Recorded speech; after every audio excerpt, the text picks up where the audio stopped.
क्षिप्त्वा सौभं गदाचूर्णितमुदगनितौ मंशुसाल्वेऽपि चक्रेणोत्कृत्ते दन्तवक्त्रप्रसभमपि पतन्नभ्यमुञ्जद्गदां ते कौमोदक्याहतोऽसावपि सुकृतनिधिश्चैद्यवत् प्रापदैक्यं सर्वेषामेष पूर्वं त्वयि धृतमनसां मोक्षणार्थोऽवतारः. இந்த சால்வனுடைய சௌபம் என்ற விமானத்தை தாங்கள் கதையால் தூள் தூளாக்கி சமுத்திரத்தில் எரிந்தீர். சக்கராயுதத்தால் சால்வனுடைய தலையை அறுத்தீர். அதன் பிறகு எதிர்த்து வந்த தந்தவக்திரன் தங்கள் மேல் கதையை எறிந்தான்.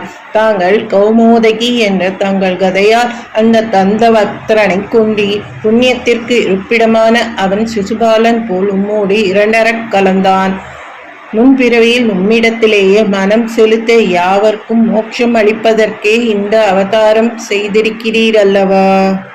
त्वय्यायातेऽथ जाते किल कुरु सदसि द्यूतके संयतायाः क्रन्दन्त्या याज्ञसेन्या सकरुणमकृताश्चेलमालामनन्दाम् अन्नान्दप्राप्त सर्वांशज मुनिचकित द्रौपदी चिन्तितोऽथ प्राप्त शाकानमश्नन् मुनिगणमकृतास्तृप्तिमन्दं वनान्दे.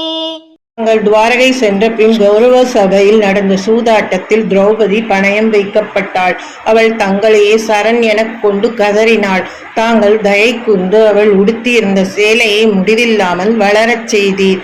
பிறகு பாண்டவர்களின் வனவாச காலத்தில் உணவு வேளை முடிந்த பிறகு அவர்களிடத்தே அதிதியாக வந்த பரமசிவனின் அம்சமான துர்வாச மகரிஷியால் துன்பம் நேரும் என அஞ்சிய திரௌபதி தங்களை தியானித்தாள்.